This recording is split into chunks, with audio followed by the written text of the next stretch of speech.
Real issues में एक दफ़ो ॿीहर भलीकार नाज़रीन मुल्क अंदर ताज़िम कल बरसातुनि पोयनि 61 सालनि जो रिकॉर्ड तोड़े छॾियो आहे। सरकारी अंगनि अखरनि मूजिबि सभ खां वधीक बलूचिस्तान में बरसाति पई आहे, जेका मामूल खां 400 सैकड़ो खां वधीक बरसाति पई, जॾहिं त उन खां पोइ सिंध में 300 सैकड़ो खां वधीक हिन साल बरसाति पई आहे। ऐं ॿिए पासे केपी में पिणु वॾे पैमाने ते बरसाति पई आहे, जंहिं सबबि तमामु घणी तबाही अची चुकी आहे। हाणे जॾहिं एॾी बरसाति पई आहे, मामूल खां तमामु वधीक बरसाति पई हुजे, पोयनि 61 सालनि जो रिकॉर्ड टुटी वियो हुजे, त सिंधु दरिया में लाज़मी आहे त ॿोॾ जी सूरतहाल पैदा थियणी आहे। पर छा हिन साल ॿोॾ जी सूरतहाल ख़तरनाक थी सघे थी? जेतोणीकि सरकार तरफ़ां जेके अंग अखर जारी कया पिया वञनि, उन्हनि मूजिबि गुड्डू तोड़े सखर बैराज ते हिन वक़्तु हेठें दर्जे जी ॿोॾ आहे ऐं कोटली बैराज ते सूरतहाल अञा ताईं नॉर्मल आहे। पर छा हिन साल वॾी ॿोॾ अची सघे थी? सूरतहाल सिंध में ख़तरनाक थी सघे थी या नंढी ॿोॾ जो इम्कान आहे? इन हवाले सां असांजे सखर जे रिपोर्टर शाहिद चन्ना वटि कहिड़ा तफ़सील आहिनि, अचो त ॿुधूं। बिल्कुलु इरफान साहब, सिंधु दरिया में पाणीअ जी मुसलसल चाढ़ थी रही आहे। गुज़िरियल जेके बरसातूं वसियूं आहिनि, उन्हनि जो दबाव जेको आहे उहो मथां खां थियो आहे, जंहिंखां पोइ सखर गुड्डू बैराज ते पाणीअ जे वहिकरनि में जेको आहे उहो मुसलसल वाध ॾिसण में अचे पई। अहिड़ी तरह कोटली बैराज ते बि पाणी जेको आहे उहो वही रहियो आहे। हिन वक़्तु गुड्डू बैराज ते विचोले दर्जे जी ॿोॾ अपाचे खाते तरफ़ां डिक्लेयर कई वई आहे। उते बि 3,80,000 ताईं जेको आहे उहो क्यूसेक पाणी वहिकरा वही रहिया आहिनि। जॾहिं त गुड्डू खां पोइ सखर बैराज जी जेकॾहिं मां तव्हांखे सूरतहाल को आगाह कयां त सखर बैराज वटि हिन वक़्तु 3.5 लाख क्यूसेक पाणी जेको आहे उहो वही रहियो आहे। ऐं गुड्डू खां पोइ सखर बैराज ते नंढी ॿोॾ जेका आहे उहा डिक्लेयर कई वई आहे। मतिलबु गुड्डू बैराज ते विचोले दर्जे जी ॿोॾ आहे ऐं सखर बैराज ते नंढे ॿोॾ जेका आहे उहा डिक्लेयर कई वई आहे। जॾहिं त कोटड़ी बैराज ते हिन वक़्तु पाणी जेको आहे उहो 1 लख खां मथे वही रहियो आहे। उते अञा ताईं का ॿोॾ डिक्लेयर न कई वई आहे। गुड्डू बैराज ते पाणी जो दबाव आहे ऐं उनखां पोइ सखर बैराज ते बि पाणी जो मुसलसल दबाव आहे। ॿोॾ जेका आहे उहा गुड्डू ते विचोले दर्जे जी हिन वक़्तु हूंदी। थी सघे थो सखर बैराज ते विचोले दर्जे जी ॿोॾ डिक्लेयर थी सघे, पर हिन वक़्तु नंढी ॿोॾ डिक्लेयर थी चुकी आहे। नाज़रीन, सखर बैराज जी सूरतहाल खां असांखे आगाह करे रहियो हो असांजो सखर जो रिपोर्टर शाहिद चन्ना। असांजे रिपोर्टर सखर बैराज जे कंट्रोल रूम जे इंचार्ज सां ॻाल्हि ॿोल कई आहे। हुन वटि कहिड़ा अंग अखर आहिनि, सिंध में ॿोॾ जी सूरतहाल इम्कानी तौरु कहिड़ी थी सघे थी, अचो त ॿुधूं। असां वटि फ्लड जी क्लासिफिकेशन्स आहिनि, माना त हेठें दर्जे जी ॿोॾ किथां स्टार्ट थींदी आहे। जॾहिं 2 लख पाणी थींदो आहे या उन खां मथे थींदो त असां चवंदासीं त हाणे जेको आहे हेठें दर्जे जी ॿोॾ शुरू थी वई। वरी जॾहिं असांजो डाउन स्ट्रीम 3.5 लाख क्यूसेक्स थींदो पाणी, त असां चवंदासीं त हीअ हाणे विचोले दर्जे जी ॿोॾ शुरूआत थी वई आहे। 5 लखनि खां पोइ ऊचे दर्जे जी ॿोॾ आहे ऐं 7 लखनि खां पोइ तमामु ऊचे दर्जे जी ॿोॾ आहे। ऐं जेकॾहिं 9 लखनि खां मथे टपी हलियो पोइ चवंदा आहियूं त सुपर फ्लड आहे। त सुपर फ्लड जेके आहिनि सखर बैराज मां तक़रीबन 12 पास थी चुका आहिनि हिन महिल ताईं, जॾहिं खां बैराज ठहियो आहे। बाक़ी जेके हाई फ्लड आहिनि उहे केतिरा ई पास थी चुका आहिनि, जंहिंजो तादादु तमामु। त जेके मथां इलाइक़ा आहिनि उते कुझु ॾींहं अॻु में जेके बारिशूं थी हुयूं, उहो पाणी जेको आहे पंहिंजो कालाबाग, चश्मा ऐं तौंसा खां थींदो हींअर सिंधूअ में चाचणा वटां दाख़िल थिए पियो। ऐं इन खां अलावा जेको चनाब रिवर आहे, जंहिंजे लाइ ॿुधायो पियो वञे त इंडिया खां कुझु पाणी छॾियो वियो 2,10,000 क्यूसेक्स, उहो पाणी जेको आहे ट्रिमो खां गुज़री हींअर पंजन ते पहुतो आहे।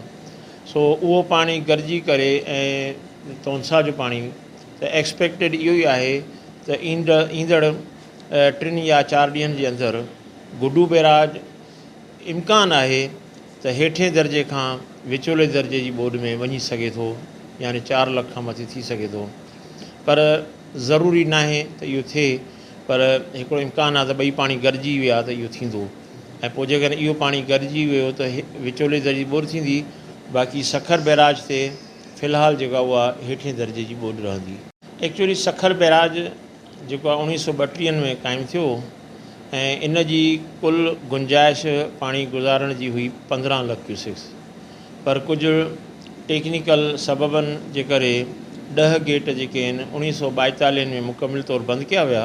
पोइ इन जी जेका गुंजाइश आहे 15 लाख खां घटिजी करे 9 लाख थी वई, पर उन जे बावजूदि सखर बैराज मां 12 लाख पाणी जेको आहे 1976 में पास थियो ऐं हींअर जेका अॼु जी असांजी नई जनरेशन आहे उन ॾिठो त 2010 में 11,30,000 क्यूसेक्स इथां पाणी गुज़री चुको आहे। सो सखर बैराज जी जेका कैपेसिटी आहे जेका लिखत में आहे उहा आहे 9 लाख क्यूसेक्स, पर 12 लाख ताईं पाणी जेको आहे सखर बैराज गुज़ारे सघे थो। नाज़रीन, हाणे हलंदासीं ठटे, जिते ज़िले जे मुख़्तलिफ़ स्कूल्स में अञा ताईं बरसाती पाणी बीठल आहे। गर्मियुनि जूं मोकलूं ख़तमु थियण खां पोइ स्कूल जीअं ई खुलिया आहिनि त शागिर्दनि ऐं शागिर्दियाणियुनि लाइ तमामु घणियूं ॾुखियायूं पेश अची रहियूं आहिनि, छाकाणि त संदनि स्कूल्स मां अञा ताईं तइलीम खाते तोड़े इंतिज़ामिया पाणी निकाल नाहे करायो।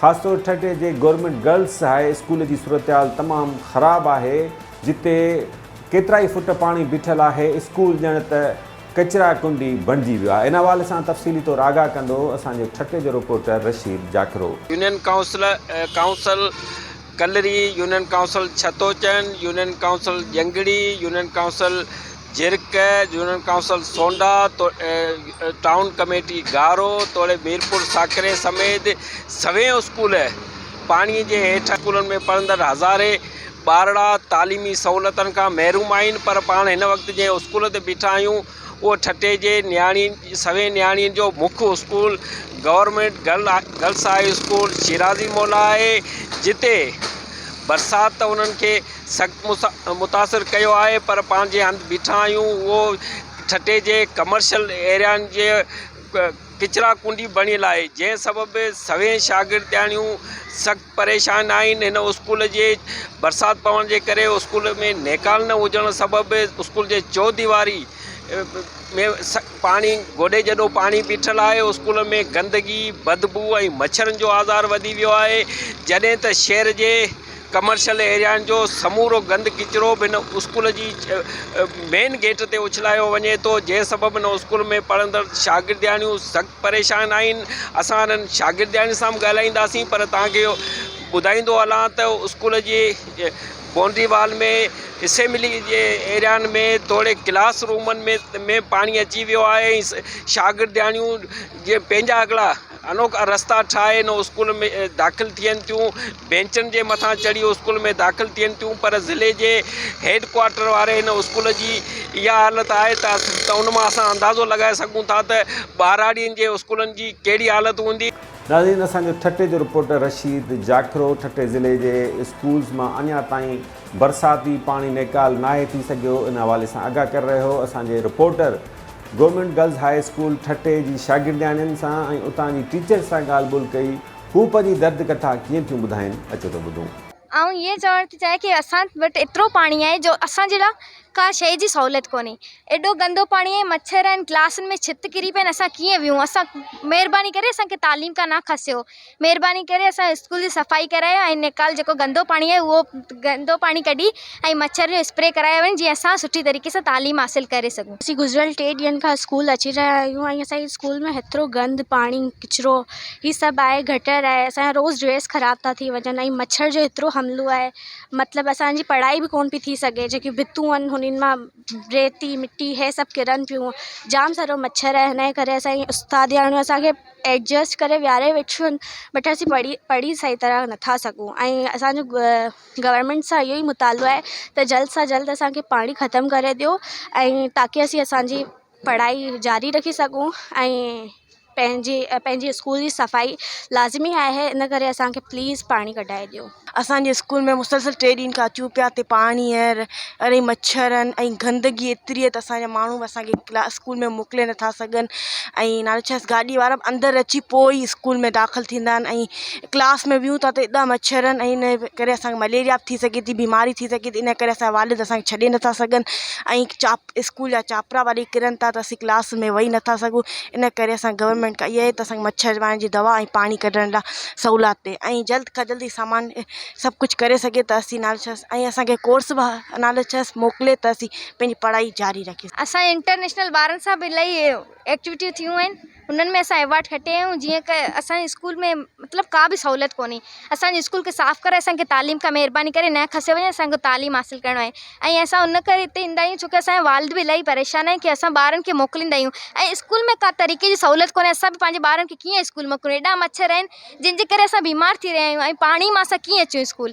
महिरबानी करे असांजी स्कूल जी सफ़ाई कराई वञे। ऐं असां पहिरें ॾींहं खां स्कूल आया आहियूं त तमामु घणो पाणी ईअं ई जो असां हिते लंघे बि न थिए सघियासीं। असां मथां बेंचुनि जे डेस्कुनि जे मथां चढ़ी करे आया आहियूं ऐं इलाही सारा असां वटि ॿार त आया पे, लेकिन कुझु ॿार पेरेंट्स पंहिंजे ॿारनि खे वठी विया छोकी एॾी ज़्यादा पाणी ऐं एॾी गंदगी, एॾो ताफ़ुन फैलियल आहे स्कूल में जो हिते वेहण ही परे जी ॻाल्हि आहे त पढ़ाई छा शुरूआति थींदी।